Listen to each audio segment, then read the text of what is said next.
Good morning students, my name is Abhishek Singh and I welcome you all to our YouTube channel DPSBM IC Blurry.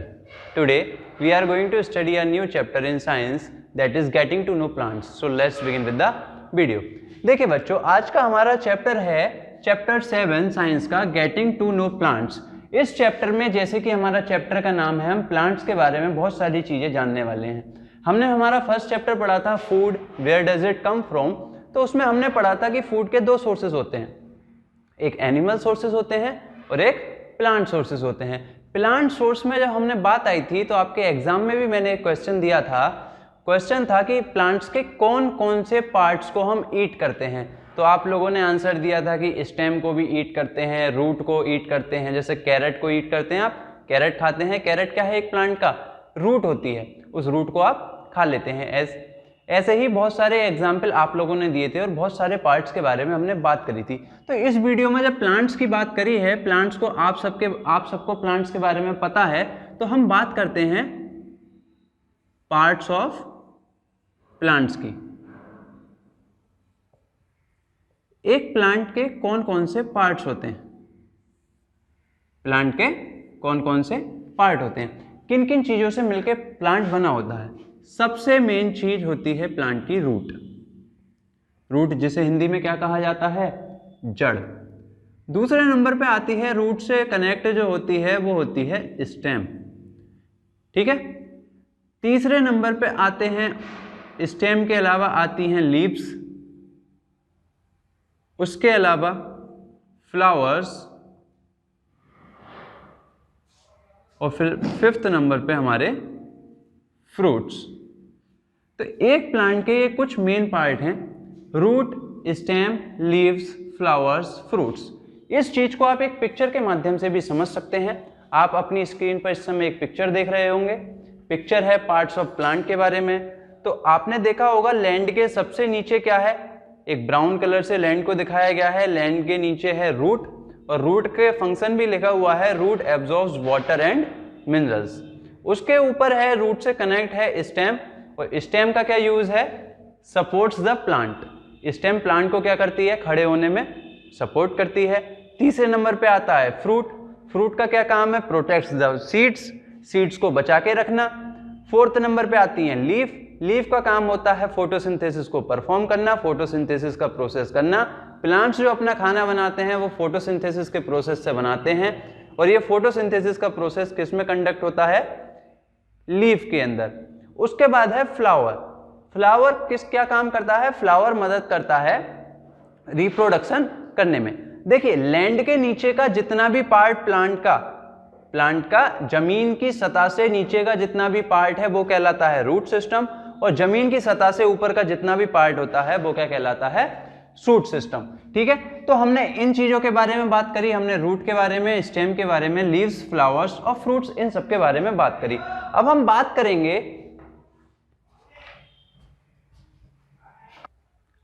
करेंगे हमारे इस chapter के अंदर जो topic है types of plants.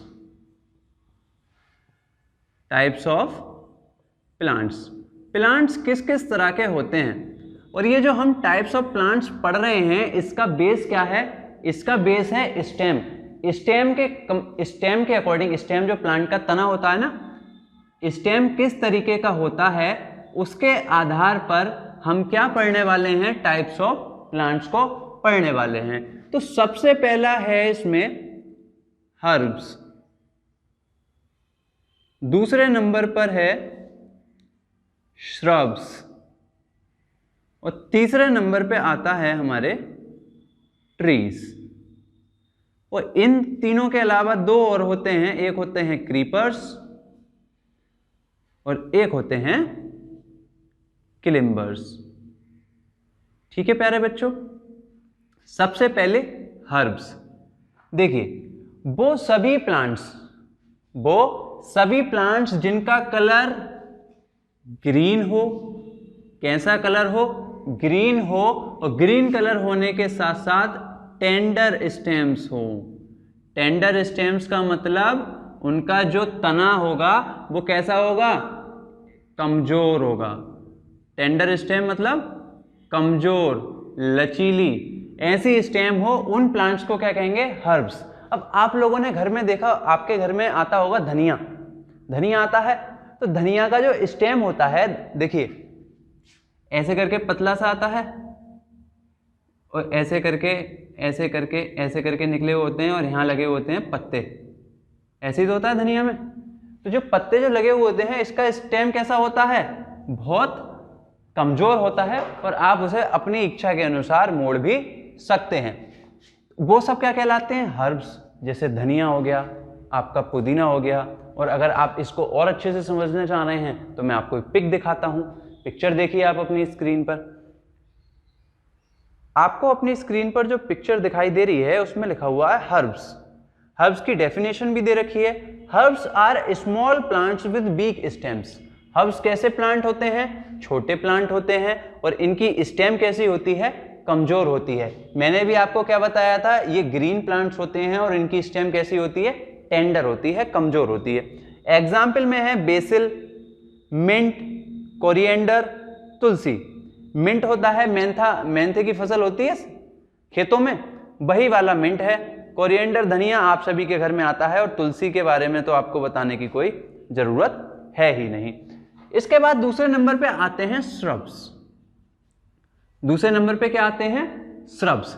देखो herbs का साइज क्या होता है, स्मॉल होता है, काफी छोटे होते हैं, ठीक है। जमीन से 1 फीट या 2 फीट इतनी ऊंचाई होगी मैक्सिमम। लेकिन श्रब्स जो होती हैं उनकी ऊंचाई मेरी लंबाई तक भी हो सकती है। तो श्रब्स की ऊंचाई थोड़ी ज्यादा होती है, लेकिन इनका स्टेम कैसा होता है, स्ट्रॉन्ग होता है। इनका स्टेम कैसा होता है, स्ट्रॉन्ग होता है, मतलब मजबूत स्टेम होता है, लेकिन बहुत पतला होता है।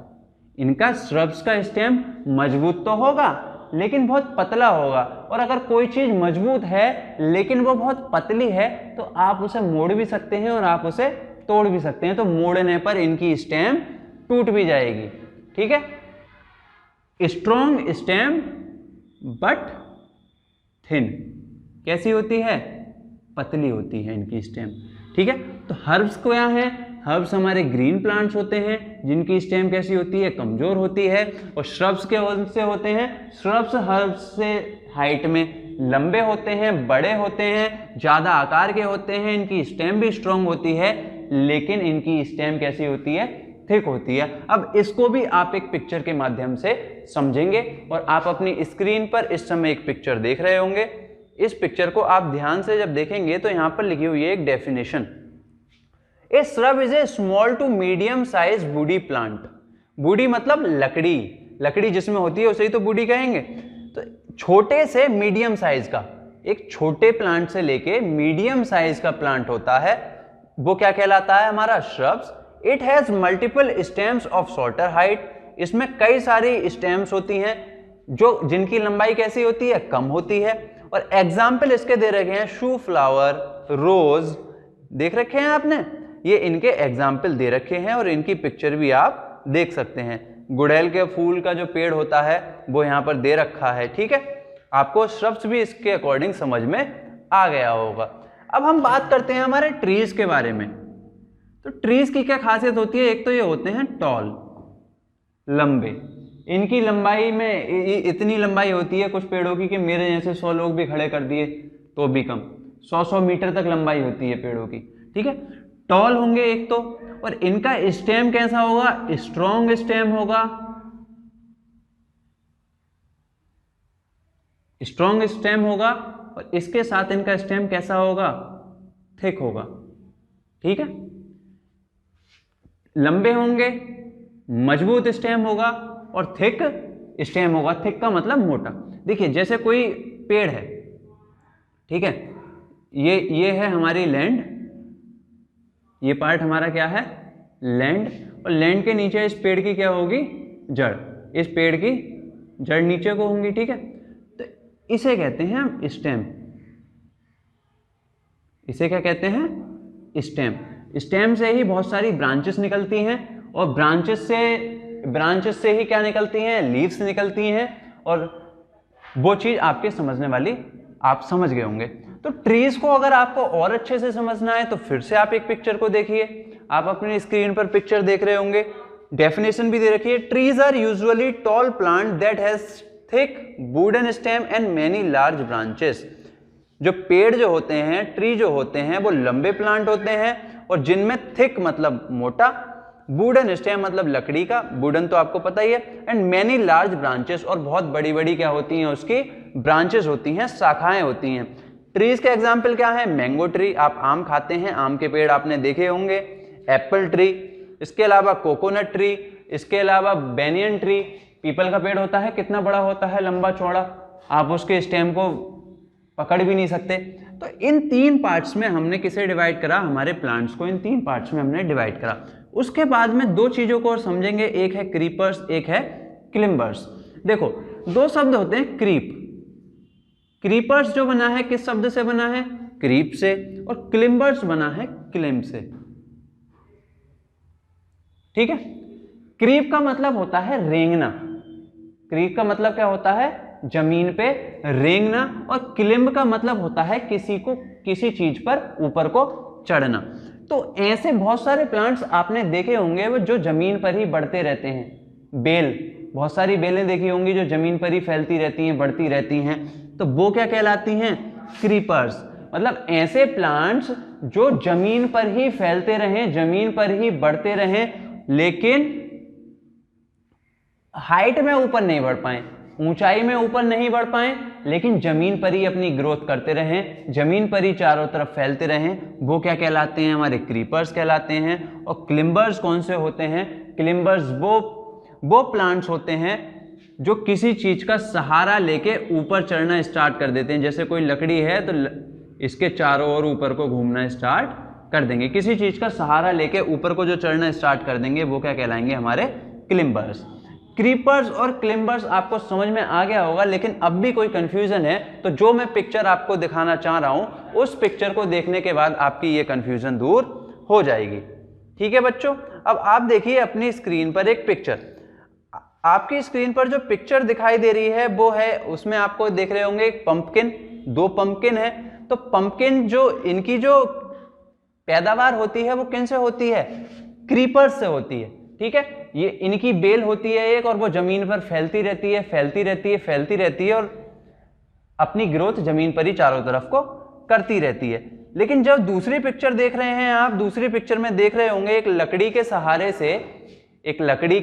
से एक बेल ऊपर को चढ़ती चली जा रही है, और आप देख पा रहे होंगे कि ऐसे ही करके ये ऊपर को जाकर अपनी ग्रोथ करती रहेगी। ठीक है बच्चों, तो अभी तक हमने बात करी पार्ट्स ऑफ प्लांट्स के बारे में, उसके बाद हमने बात करी कि कितने तरह के प्लांट्स होते हैं, हमने 3 तरह के प्लांट्स के बारे में बात करी, और उनके अलावा हमने बात करी क्रीपर्स और क्लिम्बर्स के बारे में। अब हम बात करेंगे हमारे पार्ट्स ऑफ प्लांट्स के बारे में, फिर से दोबारा बात करेंगे, लेकिन इस बार जो हम बात करेंगे थोड़ा क्या करेंगे, डिटेल में करेंगे। सबसे पहले बात करते हैं हम किसके बारे में, स्टेम के बारे में। ठीक है, स्टेम के बारे में बात करते हैं। स्टेम का काम क्या होता है, इसका काम होता है to support the plant, to support the plant. देखिए, आपके लिए जो काम आपके पैर करते हैं एक प्लांट के लिए, वही काम उसका क्या कर रहा है, स्टेम कर रहा है। प्लांट्स खड़े रहते हैं तो उनका खड़े रहने में मदद कौन कर रहा है, स्टेम ही तो करता है। स्टेम उनका खड़े होने में मदद करता है, क्योंकि स्टेम डायरेक्टली किससे कनेक्ट होता है, रूट से। डायरेक्टली किससे कनेक्ट होता है, रूट से। इसके अलावा स्टेम का क्या काम होता है, it transports water to leaves of plant. क्या काम करता है, जो प्लांट की जो पत्तियां होती हैं उन तक क्या सप्लाई करता है, वाटर। देखिए, कोई भी प्लांट होता है तो आप प्लांट में पानी डालते हैं, तो पानी आप कहाँ डालते हैं, जड़ में ही तो डालते हैं। तो प्लांट से पानी सबसे पहले किसने एब्जॉर्ब करा, जड़ ने एब्जॉर्ब करा, उसकी रूट ने एब्जॉर्ब करा। जब रूट से कौन कनेक्ट है, रूट से कनेक्ट है स्टेम, तो वही पानी रूट से होता हुआ अब कहां को जाएगा, स्टेम को जाएगा, और स्टेम उस पानी को लेकर कहां जाएगा, लीव्स तक लेके जाएगा। फिर ये लीव्स जो होती हैं ना प्लांट की, जो ये पत्तियां होती हैं, ये एक प्रोसेस करती हैं फोटोसिंथेसिस का। क्या प्रोसेस करती हैं ये फोटोसिंथेसिस का प्रोसेस करती हैं। इस फोटोसिंथेसिस के प्रोसेस की मदद से ये अपना खाना बनाती हैं, और खाना जब ये बना लेती हैं तो इन लीव्स से फिर से जो खाना होता है वो स्टेम में जाता है। लीव्स से फिर कहाँ जाएगा? स्टेम में जाएगा, और स्टेम फिर से क्या ट्रांसपोर्ट करेगा? It transports food to the different parts of plants, different parts of plants। देखिए बच्चों, ध्यान से समझेंगे, ये समझने वाली चीज है और आपके चैप्टर की सबसे इंपॉर्टेंट चीजों में से एक है। मैंने आपसे बोला स्टेम का क्या काम है? स्टेम वाटर लेता है रूट से वाटर लेके उस वाटर को सप्लाई करता है प्लांट की लीव्स तक, पत्तियों तक, और वो पत्तियां फिर क्या प्रोसेस करती हैं? फोटोसिंथेसिस का प्रोसेस करती हैं, और फोटोसिंथेसिस का प्रोसेस करके खाना बनाती हैं पत्तियां, और खाना बना के फूड बना के फिर कहां भेज देती हैं? फिर स्टेम को भेज देती हैं, और फिर स्टेम का काम होता है उस खाने को पूरे प्लांट्स में भेजना। यहां पे आप दो चीज और समझें, एक समझेंगे आप जाइलम को, जाइलम क्या होता है, और एक समझेंगे आप फ्लोएम को। देखिए, जो स्टेम जो होता है ना, स्टेम में बहुत माइन्यूट से एक आप ये समझ लो, स्टेम में कुछ पाइप टाइप्स के होते हैं, उन पाइप्स की मदद से वाटर कहां जाता है? प्लांट्स तक जाता है, और उन्हीं पाइप की मदद से फूड जो होता है वो फूड प्लांट के डिफरेंट पार्ट्स तक चला जाता है। तो उसे क्या कहते हैं? जो ऐसे ट्यूब जो स्टेम के अंदर कुछ ऐसे ट्यूब होते हैं जो वाटर की सप्लाई करते हैं, वाटर को लेकर जाते हैं लीव्स तक, पत्तियों तक, उन्हें कहते हैं हम जाइलम। और ऐसे ट्यूब्स जो फूड को लेकर जाते हैं प्लांट्स के अलग अलग पार्ट में। आपका खाना होता है, आप खाते हो, स्टमक में जाता है, स्टमक के बाद में डाइजेशन का प्रोसेस होता है, फिर एब्जॉर्प्शन का प्रोसेस के टाइम पे वो आपका खाना कहाँ जाता है? पूरी बॉडी में सप्लाई होता है, नहीं होता, एनर्जी के लिए। ऐसे ही प्लांट में प्लांट के पूरी बॉडी में सप्लाई होगा, पूरे प्लांट में सप्लाई होगा, किसकी मदद से? फ्लोएम की मदद से। और ये फ्लोएम किस में होता है? स्टेम के अंदर पाया जाता है। अब आप ये कहेंगे सर फोटोसिंथेसिस का प्रोसेस लीव्स करती हैं, लेकिन लीव्स उसे कैसे करती होंगी? इस बारे में थोड़ा जानते हैं। देखिए, जो फोटोसिंथेसिस का जो प्रोसेस है बच्चों, फोटोसिंथेसिस का प्रोसेस कहां पर होता है? मैं आपसे कहूंगा कि फोटोसिंथेसिस का जो प्रोसेस है वो प्लांट्स की लीव्स में होता है। फोटोसिंथेसिस का प्रोसेस कहां होता है? प्लांट की लीव्स में या पत्तियों में। ठीक है, जैसे मान लीजिए ये एक प्लांट की पत्ती है, ऐसे करके होती हैं पत्तियां। देखिए, इन फोटोसिंथेसिस के प्रोसेस के लिए कुछ चीजें बहुत जरूरी हैं। एक तो है कार्बन डाइऑक्साइड। क्या? Carbon dioxide plus water. Carbon dioxide plus water, और इसके साथ प्रेजेंस हो सनलाइट की, और सनलाइट के साथ साथ प्रेजेंस हो क्लोरोफिल की। अब अभी आप सोच रहे होंगे कि सर क्या लिख रहे हैं, लेकिन अभी 2 मिनट के अंदर मैं आपको सारा क्लियर कर दूंगा। और उस प्रोसेस के बाद प्लांट्स का बनता है फूड, और वो फूड होता है स्टार्च की फॉर्म में, और इसके अलावा मिलती है ऑक्सीजन। देखिए बच्चों, प्लांट्स की जो ये लीव्स होती हैं ना, प्लांट्स की जो पत्तियां होती हैं, जैसे हमारी जो बॉडी होती है, हमारी बॉडी में पसीना आता है, पसीना हमारी स्किन में से निकलता है, तो स्किन में से पसीना निकलता है, लेकिन अगर हम नॉर्मली हमारी स्किन को देखें तो हमें कोई छेद तो दिखता नहीं, लेकिन बहुत छोटे छोटे से छिद्र होते हैं, बहुत छोटे छोटे से छिद्र होते हैं। ऐसे ही लीव्स में भी बहुत छोटे छोटे माइन्यूट से छेद होते हैं और होल्स होते हैं, उन्हें कहा जाता है स्टोमेटा। ठीक है बच्चों, उन्हें क्या कहा जाता है? स्टोमेटा। इन्हें कहते हैं स्टोमेटा। इसके अलावा जो इनकी हरी पत्तियां होती हैं उनमें एक ग्रीन पिगमेंट होता है, ग्रीन पिगमेंट होता है जिसे कहते हैं हम क्लोरोफिल। इस ग्रीन पिगमेंट को हम क्या कहते हैं? क्लोरोफिल। मैंने आपको बताया ये प्लांट की जो स्टेम होगी, मतलब प्लांट की जो पत्ती होगी, पत्ती में कुछ बहुत बारीक से होल्स होते हैं, उन्हें कहते हैं स्टोमेटा। जैसे हमारी स्किन में कुछ होल्स होते हैं बहुत पतले जिनसे हमें पसीना आता है, ऐसे ही इनमें होते हैं स्टोमेटा। और ये स्टोमेटा का क्या काम होता है? इस स्टोमेटा के अंदर से प्लांट दो काम करते हैं, एक तो वाटर को बाहर निकालते हैं और दूसरा कार्बन डाइऑक्साइड को अंदर लेते हैं। अभी हम बात करेंगे सिर्फ कार्बन डाइऑक्साइड की। हमारे एटमॉस्फेयर में जो कार्बन डाइऑक्साइड है उस कार्बन डाइऑक्साइड को ये लेते हैं। कौन लेते हैं? स्टोमेटा के अंदर से पत्ती लेती है। पत्ती किसकी? प्लांट की। प्लांट की पत्ती एटमॉस्फेयर में जो कार्बन डाइऑक्साइड प्रेजेंट है उस कार्बन डाइऑक्साइड में से कुछ कार्बन डाइऑक्साइड लेती है और इसे वाटर कहां से मिलता है? प्लांट की रूट से मिलता है। और प्लांट की रूट से वाटर कौन लेके जाता है? स्टेम लेके जाता है। तो कार्बन डाइऑक्साइड कहां से मिली? एटमॉस्फेयर से। वाटर कहां से मिला? रूट से। स्टेम से होते हुए वाटर मिला कहां तक?